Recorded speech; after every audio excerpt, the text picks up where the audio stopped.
Bonjour, bonsoir à tous, c'est Komorebi.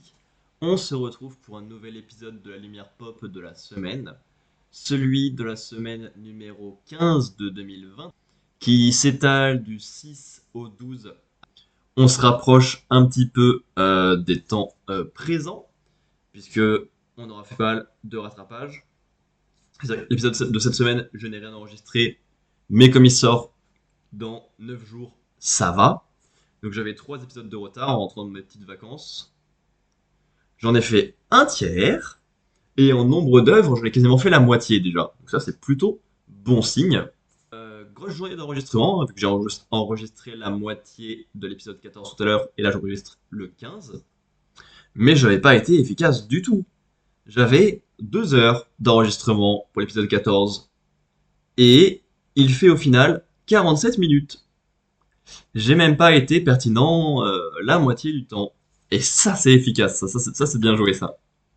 Bref, pour l'instant, on enchaîne. On parlera un peu plus en détail, un peu plus tranquillement quand quand on sera à jour. Je réussir à aller là où je veux et être concentré. Mais en attendant, dites-moi en commentaire comment vous allez, ce que vous avez découvert récemment et ce que vous avez pensé des œuvres dont je parle dans cet épisode. Et justement, si celui-ci vous plaît, vous savez très bien ce qu'il vous reste à faire. Un abonnement, un partage, un commentaire, un pouce bleu, une étoile. De quoi soutenir un petit peu la chaîne. Voilà, bon visionnage. Tout d'abord, j'ai lu le volume 31 de Achille de 21. Attention, il n'a pas fait le confondre. Achille de 31, mais qu'est-ce que c'est Après, on n'est pas vraiment une chaîne d'humour ici. Et c'est pas grave, c'est ok. Et ouais, j'ai passé un super moment. Il s'agit donc du troisième et dernier volume centré sur le match contre les Dynamos. Comme Marco, le quarterback, a été un petit peu brisé, on a Gao qui devient de plus en plus fort, alors qu'il était déjà monstrueux et inarrêtable, parce que il a enfin la liberté et les adversaires pour pouvoir se donner et jouer vraiment. On peut assister à un Dragonfly en duo entre Kurita et Iruma, et ça fait plaisir, parce que c'est un bon duo qui traîne depuis le début, mais avec un personnage un peu faible qui se traîne, donc s'il peut être mis en avant comme ça marche très bien. On a un peu le truc classique, hein, le côté piège partout, du Fort Boyard, bien sûr, non, des Daemon, face à la force brute énorme. C'est voilà, le temps de contrer un peu que l'on prenne ses marques, ça fait toujours comme ça, mais maintenant les gens ont le niveau ou les idées pour pouvoir mener ça à bien. Grâce à ça, ils obtiennent des informations sur le vrai High Shield 21 qu'ils vont affronter prochainement et qui a l'air d'avoir mis à mal la course de tout le monde. On a Senna qui dépasse en bonne et due forme Marco, quand même, c'est son personnage principal, il faudrait bien qu'il ait son action, en étant encore et toujours plus dans la force brute. Ça colle avec la thématique du match, et ça colle avec le personnage qui est parti de courir pour fuir à courir pour marquer, pour avancer, pour ses potes, pour se battre. Et la fin se fait en 2 points par le centre, histoire de mettre une dernière fois en avant la force pure de Kurita pour qu'il dépasse Gao non seulement en défense comme il le fait depuis un moment, mais aussi en attaque. Et j'avais ajouté, grâce à la réflexion de dernière seconde, des bras cassés, mais là je ne sais plus ce que c'est. Est-ce que c'est les membres moins forts de l'équipe qui ont eu une idée miracle que j'ai totalement oubliée et qui ont aidé Kurita à pousser? Ou est-ce que c'est les Dinosaurs qui ont fait une remarque mal placée à la con sur les bras cassés, mais c'est pas leur style, donc ça je ne m'en souviens plus. Mais la fin du match est très bonne, l'enchaînement d'action est excellent. On a Kurita qui est mis en avant, qui gagne parce qu'il avait le niveau, il est juste pas le mental, il a fini par se créer dans le match. Et ben, la fin de l'évolution d'Ice Shield avant d'affronter la vraie version de lui. Et justement, Le tournoi se termine, il y a les récompenses, c'est mignon, tout le monde est positif. Et surtout, on découvre les prochains adversaires. Ceux du Christmas Ball, avec le VFL 21.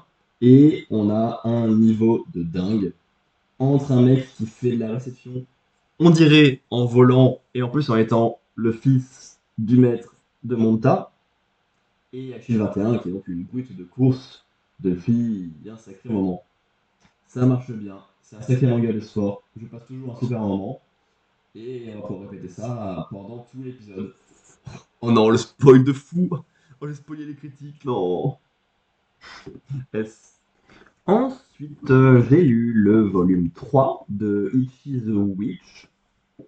Je pense que j'ai préféré celui-là aux deux volumes d'introduction, mais qu'on n'est toujours pas au niveau de ce que j'ai vraiment kiffé très fort en commençant à lire sur Manga Plus dans l'arc qui arrive à la fin du volume et que j'ai depuis. Euh, Déjà, parce qu'on a la fin de l'arc précédent avec un combat beaucoup trop simple contre l'anti-monde.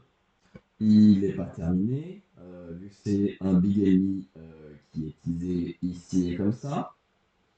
Mais Ichi a gagné en laissant part à son démon, même s'il n'y a pas eu le contrôle, ça reste. Parce que ça se permet de découvrir l'espace intérieur dans lequel il y a tous ces magiques et qui est plutôt positif. Et surtout, Descara, c'est extrêmement forte. Elle lui tient un dressé haute, ils discutent et c'est tout. Et c'est un petit peu dommage qu'il y ait que ça face à un ennemi qui c'est le big boss final. Mais toutes les conclusions de l'arc sont excellentes. Le passage de rivalité au bas qui avait défié Ichi le précédent, qui est hyper saine et qui est en fait une amitié, elle est trop mignonne. Prophétie ultra évidente sur le fait que Ichi veut sauver le monde, qu'il est prêt à suivre ses sauver. C'est mignon. Et la plupart des éléments comme ça sont assez simples et évidents, mais liés ça au fait que Deska lie magiquement son destin à celui de Ichi, protégé, pour se donner à fond, parce que c'est une famille trop mignonne. Ça marche très bien. Très très belle conclusion d'arc et très beau lien approfondi entre des personnages qui sont hyper réussis, mais qui n'ont pas encore le droit à des coups intéressants. Et ensuite, on lance un nouvel arc dans lequel on découvre Gokuraku, crualité, et qui bien sûr n'a donc aucune chance de devenir ami avec Ichi, qui déteste la cruauté gratuite, qui lui aussi va être ultra abusé et rendre les combats faciles. On a un homme qui chope des magiques hyper facilement, dont des hyper forts en une seconde. La plus forte de l'univers. Et on a un mec qui fact magique pour devenir surpuissant. Peut-être que c'est une équipe plutôt balèze. Et peut-être que les combats sont pas ce qui a le plus de potentiel dans l'œuvre pour l'instant. Les thématiques sur la chasse, les personnages, la prophétie à affronter, les liens entre eux, ça marche très bien. Le grand magique qui est capturé au début vient tenter Gokuraku pendant la nuit. Il se base sur son caractère, sur sa cruauté, et il va essayer de jouer sur son esprit. Tu tues le Ichi, tu me captures, on est tous gagnants, c'est super, non? Mais surtout, on a un sujet qui ne vend pas à combat et qui est super intéressant.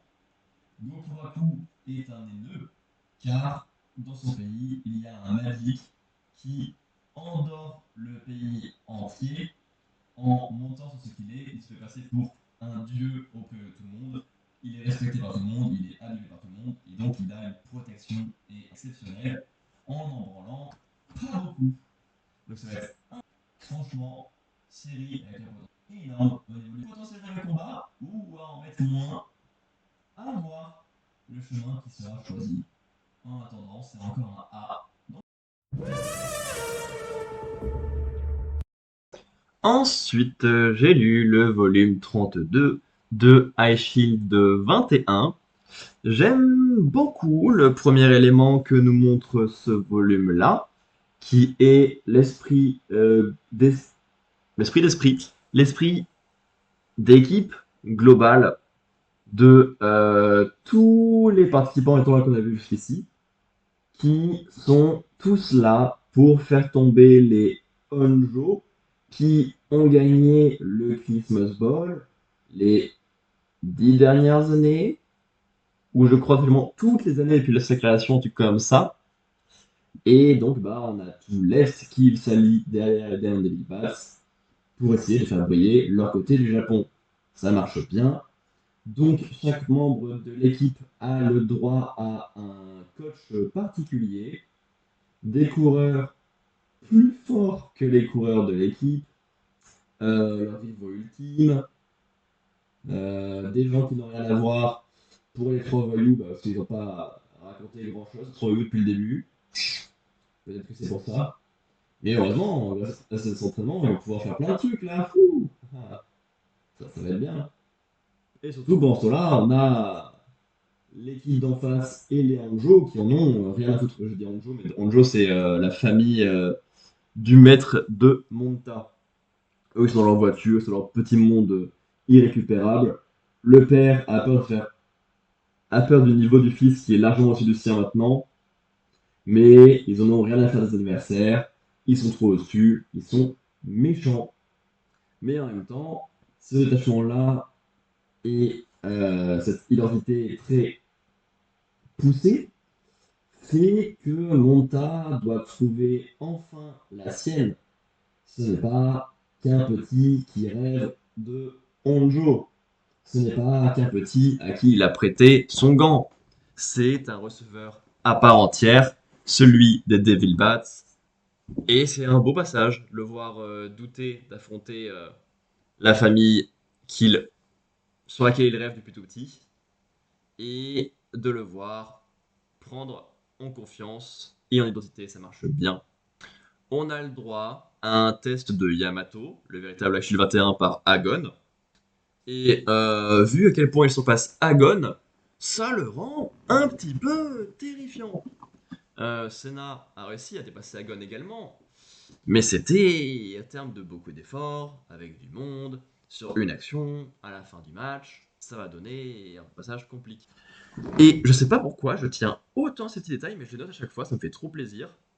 On a une battle avec des statues de neige des équipes devant le Tokyo Dome, et ça marche trop bien. L'équipe adverse a 1 milliard d'effectifs, donc ils ont une statue de neige extrêmement belle, déjà toute faite. Et les Diamond Devil Bats peuvent compter sur les voyous qu'ils ont affrontés au tout début des mangas. C'est une très belle évolution de Louis Abashira et j'aime beaucoup ce qu'il fait du personnage par l'auteur. Et surtout, j'apprécie beaucoup à quel point les plus secondaires ou les plus losers, et surtout, comme c'est le dernier, qu'ils ont plein de victoires derrière eux, les parents enfin là, même ceux qui avaient été horribles au début des mangas, qui voulaient pas qu'ils fassent ce sport, ils ont pas eu d'évolution, ils sont juste venus en mode oh, ça marche bien, donc ok. Mais c'est. Et le match se lance. On a le droit à un nouveau bluff sur l'état de Hiruma, mais comme ça m'a dit à 100% de ses blessures. Et on nous montre surtout à quel point les adversaires sont tous 100% plus balèzes que les Daemon, encore une fois. Monta a un niveau de malade en réception, mais il est face à Taka qui vole littéralement, donc il ne peut pas du tout le rejoindre dans sa sphère et se voler la balle sans bien pouvoir faire. Yamato est inarrêtable car il a une puissance monstrueuse et une vitesse très proche de celle de Senna, qui est quand même plus rapide de peu, mais impossible de le passer. Il arrête Senna très facilement et crée un sortie gigantesque. Et surtout, même en étant bloqué, ça le force à faire le malin, à utiliser son deuxième bras, mais il avance très facilement et il marque. Et même leur quarterback, qui avait été moins teasé et qui est une femme, wouh, troisième femme du manga, la dinguerie. Elle est ultra facile avant, mais elle peut jouer giga en hauteur de manière très sûre.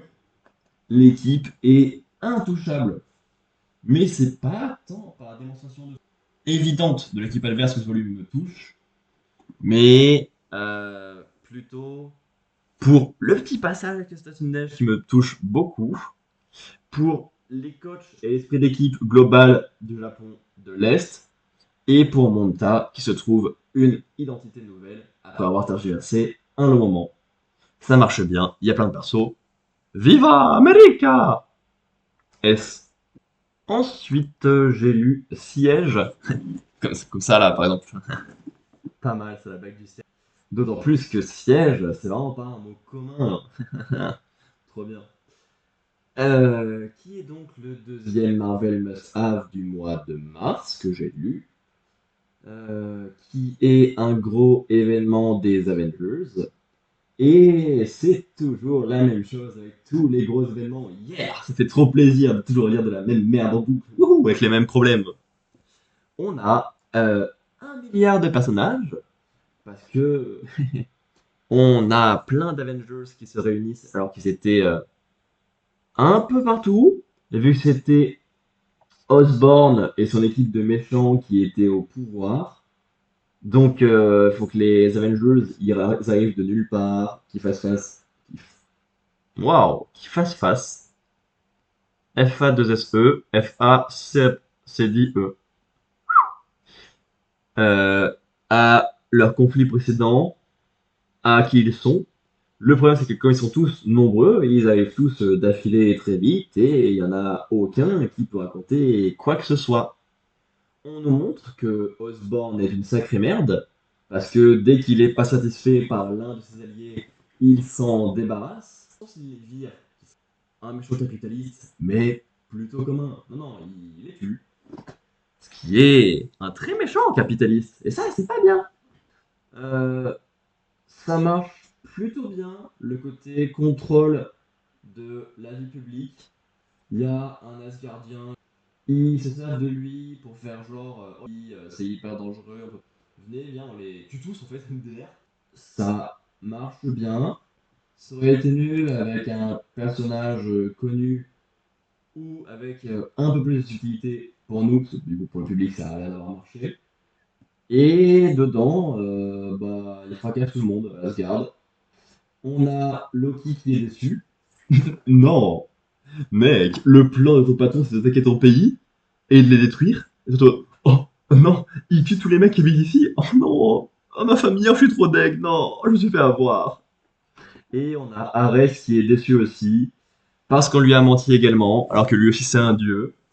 Et ben deux dieux qui se font avoir de la même façon par des petits mensonges de Osborn sur ce qu'il va faire une fois en place à Asgard, c'est un petit peu fort de café.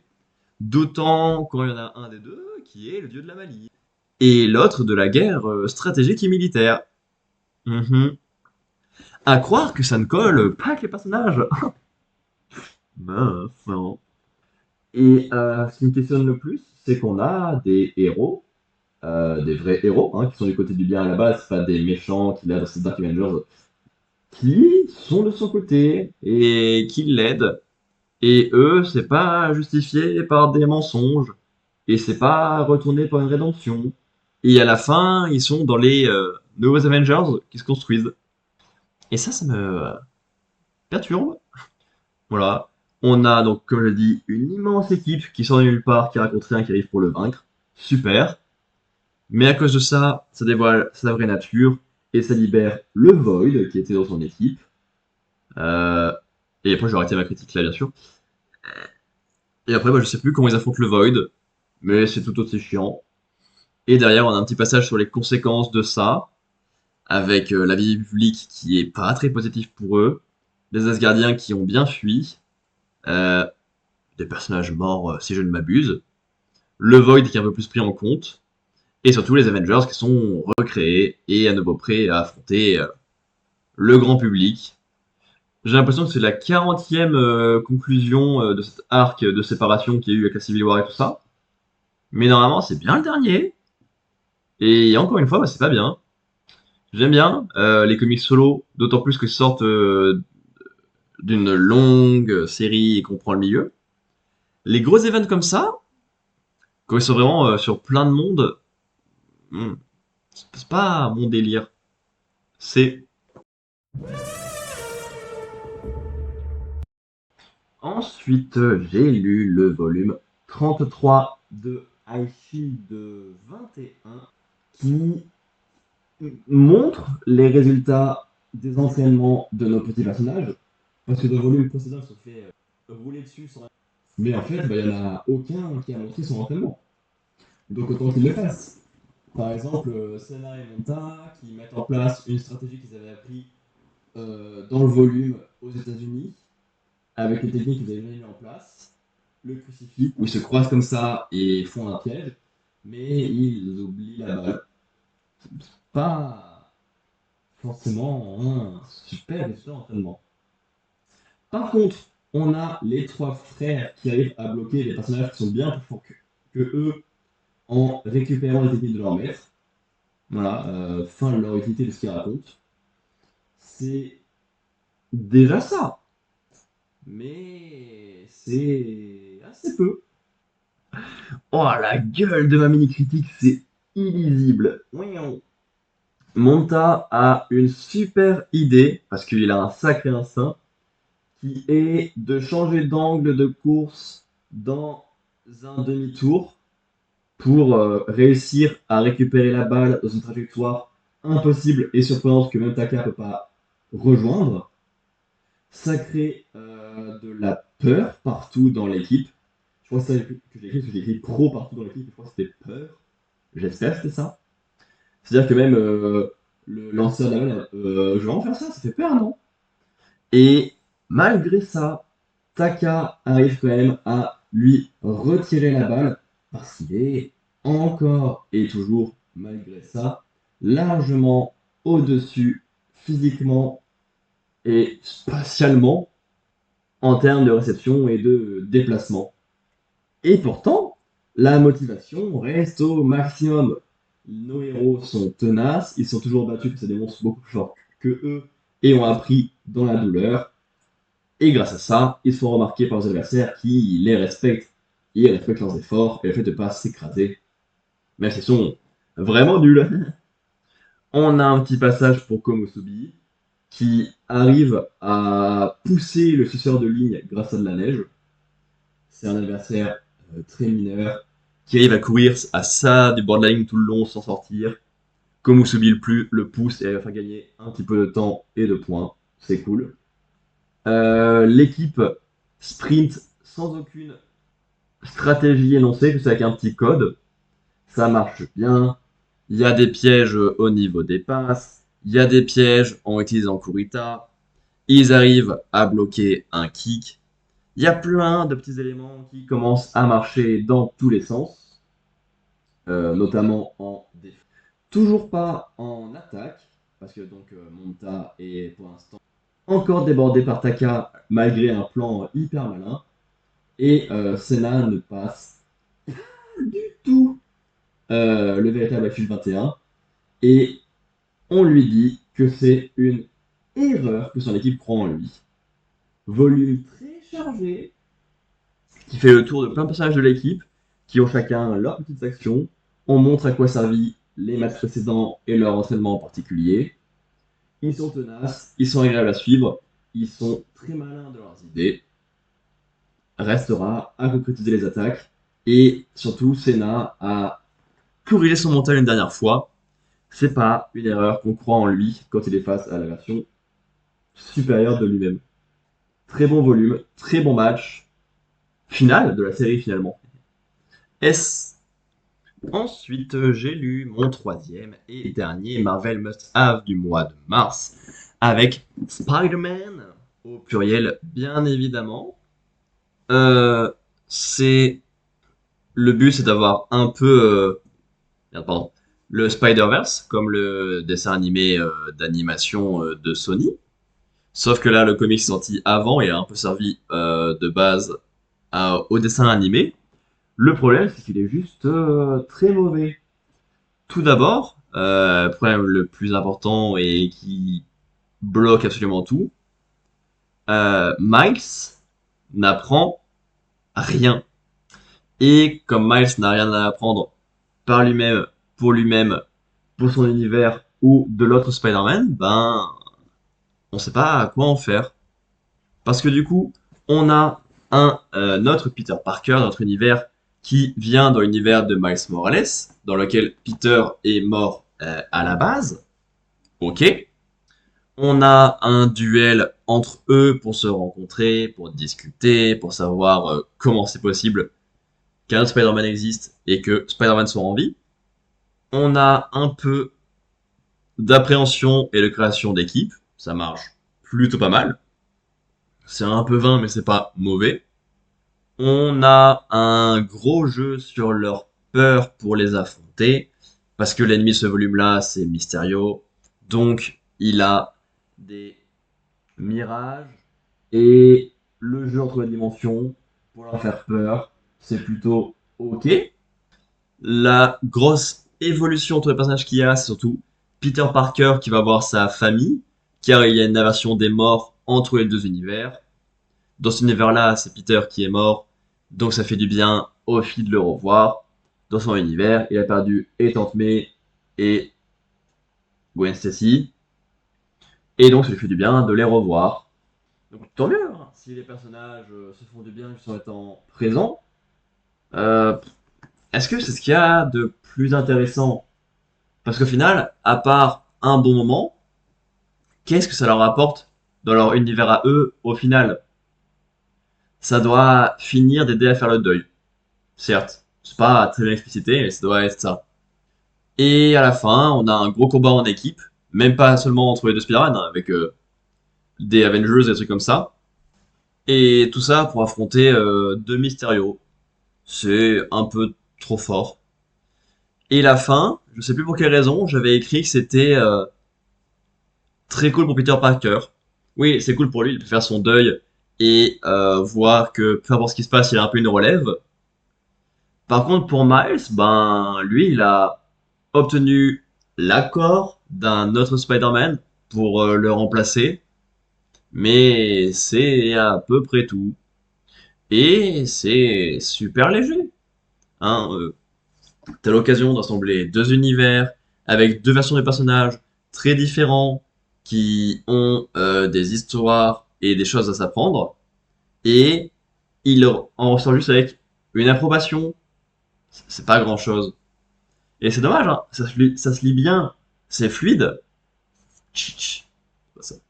Tch, tch. Pardon, j'étais en mode. Yeah, c'est Spider-Man. Mais bah, c'est hyper vain. Ce sera donc un C. Et je comprends pas pourquoi ça fait pas le point depuis tout à l'heure.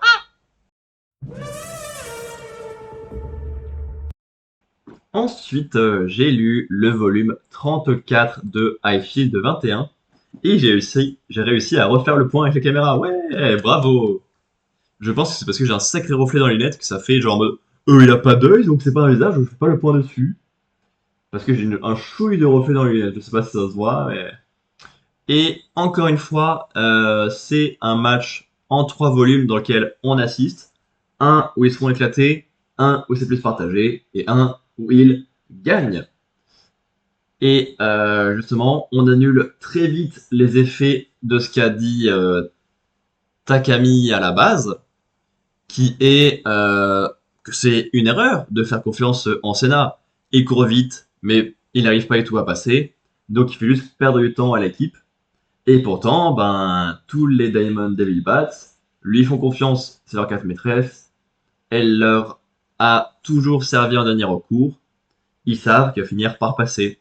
C'est juste une course infinie contre le temps pour avoir le temps de s'améliorer, d'apprendre, d'évoluer et de rattraper le retard. Et justement, c'est trop mignon et trop agréable à voir. Iruma est en 100% de confiance, il crie plus ses ordres, il laisse un peu les gens faire, parce que maintenant, il a toutes les cartes sur la table. Un receveur de fou, un coureur de fou, une ligne de fou, un tight end qu'on voit pas beaucoup, qui a pas eu beaucoup de sujets, mais qui arrive à empêcher son adversaire de récupérer la balle. On a Senna qui gagne son duel en passant par la force brute. Et c'est étonnant de voir que c'est lui le premier à régler le problème et c'est lui qui va tout débloquer. C'est plus le dernier élément, ça marche bien comme ça. On a le droit à une passe à Yokimitsu à l'aveugle parce que on paraît d'avoir toutes les cartes. Il a un receveur qui peut tout recevoir. Il a un receveur qui dévie pas de ses lignes et qui connaît tous les chemins par cœur, donc on peut lui donner les passes à l'aveugle. Ensuite, on a un autre passage mignon. J'aime bien tout ce qui touche à Hiruma et à ses non-dits, comme d'habitude. Il est en mode, oui, ça existe les techniques pour remporter la victoire et gagner un nombre énorme de points en très peu de temps. Tout le monde sait que c'est un mensonge, mais tout le monde se donne à fond. Parce que les Devil Bats, c'est une équipe de fous, ça marche trop bien. On a le droit à la vengeance du crucifix, qui passe mieux entre Senna et Monta. Une course ultime qui marche très bien. Et surtout, duel final de receveurs qui était le gros sujet de ce match. Et Monta est trop fort. En plus de l'instinct des réceptions, d'une préhension de fou, il arrive à ressentir le pouls de la balle et à lire à travers ses rebonds bordéliques. C'est un peu fort, mais ça rend bien dans un manga et c'est stylé. On prend. Et surtout, pour terminer le tournoi, il restait un seul mensonge qui n'avait pas été résolu et un seul sujet qui traînait avec le trio de base, celui autour de la distance de kick de Musashi. Et c'est trop cool de voir la fin du match, du tournoi et de la ligne principale du manga sur ça. Parce que oui, Senna c'est le coureur de base, mais là c'est le premier à régler ses problèmes et tout le monde suit derrière, ça marche très bien. Et j'ai terminé ma mini-critique en écrivant Mignon Takami. Alors Takami c'est le quarterback des Hojo White Knights. Je pense que c'est parce que on nous tease déjà une Coupe du Monde et que celui-ci essaye de s'y incruster alors qu'il sait qu'il n'a pas le niveau. Et je trouve encore une fois très touchant. J'aime beaucoup les losers. Sakuraba Futazan, Yukimitsu Futatan, et là maintenant il nous reste Takami, ça fait plaisir. Et encore une fois, un très bon volume. Je sais pas comment c'est possible, à chaque fois que je l'ai lu les 3 volumes de ce match-là, je dis, ouais, c'est classique, ouais, on l'a déjà vu. Et en même temps, bah, j'en retire que du positif. Iruma qui fait confiance à ses potes et qui en retour croit en ses mensonges. Yuki qui est utile, Taki qui est utile, tout le monde qui a confiance en Senna et qui arrive à courir contre le temps. La fin d'un dernier mensonge, donc Senna en véritable Life Shield, le crucifix qui est enfin utile, euh, Monta, meilleur receveur du monde, Musashi, meilleur tireur du monde. Ça marche très bien. Vive iShield 21, encore un S, bien évidemment. Bien évidemment.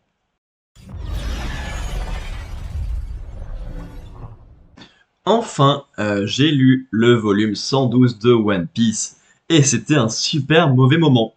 Mais ce qui me rassure, c'est que je ne suis pas seul. Mon petit frère ne l'a pas aimé non plus. Et on a tout de suite une pensée pour notre père. Ça fait un moment avant nous qu'il est en train de faire mais c'est incompréhensible, j'aime pas, c'est illisible.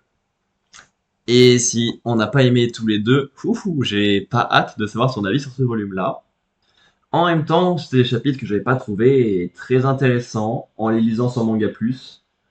En live, bien évidemment, non, que ça fait un an quasiment pile que j'ai pas live. Ah, c'est peut-être les derniers chapitres que j'ai pu lire en live avant de lire de mon côté. Je ne sais pas. Bref, je trouve le volume très long à lire. Je comprends pas comment ils sont pas si épais que ça, les volumes de One Piece, mais ils prennent un temps fou à lire. Il y a une tripotée de textes, mais ça raconte rien d'intéressant. C'est long, ça fout un mal de crâne. C'est juste bordélique et mal raconté. Et on s'est fait la remarque. Jusqu'à Wall Cake, on a été peut-être pas en sans faute non plus, mais il n'y a rien qu'on n'a pas aimé avec mon frère. Depuis, oh, c'est chiant. Alors pourtant, il y avait déjà masse de personnages jusqu'à Wall Cake. Mais ça s'enchaînait bien. Là, ça fait un moment que les équipes sont trop séparées, donc il n'y en a aucune qui avance dans chaque chapitre. Donc ça change de celui tout le temps et c'est juste lourdingue. Ce qui fait du coup que le format volume relié n'arrange pas ça. Alors que tu pourrais avoir 3 chapitres un sujet, bien traité correctement, puis 3 chapitres un sujet, bien traité correctement, ce qui peut faire long en hebdomadaire en mode oh, un mois sans les voir, ou alors même plus si c'est vraiment genre le troisième ou quatrième sujet. Mais en volume relié, ça te tasse tout ça, t'as tous les sujets bien rangés d'un coup, c'est bien. Là, t'as tout en même temps, c'est insupportable à suivre. D'autant plus quand ce qu'on a dedans, c'est une gigantesque exposition du pays des géants pendant la fête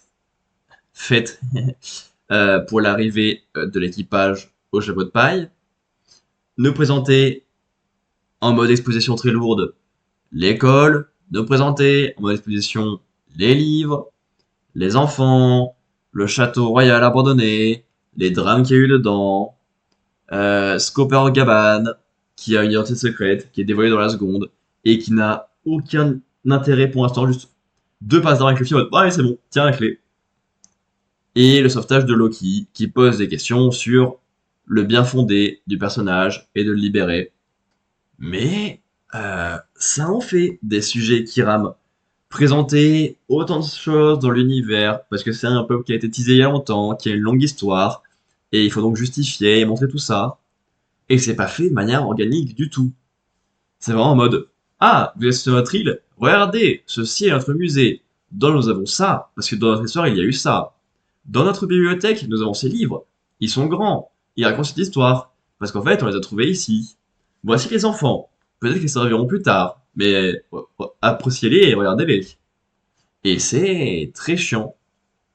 Ce qui fait qu'il n'y a pas de place pour Scooper Gaban, alors que jusqu'ici, les membres de l'équipage de Roger avaient plutôt un rôle principal. Il n'y a pas de place pour le sauvetage de Loki. C'est long et trop chargé. D'autant plus quand on suit les adversaires en même temps. C'est-à-dire qu'on découvre 4 nouveaux chevaliers divins qui arrivent, qui font des blagues entre eux, qui se présentent, qui dévoilent un peu leur pouvoir, mais si on ne sait pas qui a fait quoi, qui teasent quelque chose d'étrange mais qui explique des choses autour du personnage de Shanks. Peut-être que ça lui apportera enfin un peu de profondeur et d'intérêt. Et une fois ceci fait, il récupère les enfants, il lance des monstres liés aux peurs des enfants, il fout le feu à toute l'île, et voilà. Voilà. Pendant que les héros ont eu un cours d'exposition gigantesque qui a effacé les personnages, on a découvert 4 méchants, dont un qui peut être important et qui est dégagé de l'arc. C'est fou ça, comme par hasard. Et on a un volume trop rempli et lourdingue à lire, et malgré ça, ça arrive à être chiant. Je ne comprends pas comment c'est même possible. One Piece me fatigue. Le précédent était bon, la transition était bonne, l'introduction était bonne, l'ambiance était bonne. Là, directement, les travers. Heureusement, je suis à jour sur l'arc. Et la suite, c'est le même niveau. Hier, j'ai hâte. Ouh. Évidemment. Et voilà qui conclut notre épisode 15 de 2026 de la lumière pop de la semaine. Quel plaisir de terminer sur une si mauvaise note qui va me valoir bien des critiques en retour, je suppose. Mais bon, c'est le jeu, ma pauvre Lucette. D'autant plus qu'on a eu autant de bons volumes dans le reste de l'épisode. Mais bref, j'espère que celui-ci vous a plu. Si c'est le cas, n'hésitez pas à vous abonner, à partager, à laisser un commentaire, un pouce bleu ou une étoile pour soutenir la chaîne. Merci beaucoup. Dites-moi en commentaire comment vous allez, ce que vous avez découvert récemment et ce que vous avez pensé des œuvres dont je parle dans cet épisode. Quant à nous, on se retrouve d'ici quelques jours pour rattraper mon 3e et dernier épisode de retard. Un moment peut-être en live. Attends, j'avais un teasing que l'épisode précédent, j'avais envie. Mais ça fait un moment que je dis ça. Peut-être que c'est pas nécessaire de mettre dans toutes les outros. On sait pas. Bref, d'ici là, portez-vous bien, faites-vous plaisir, à Comoré bientôt.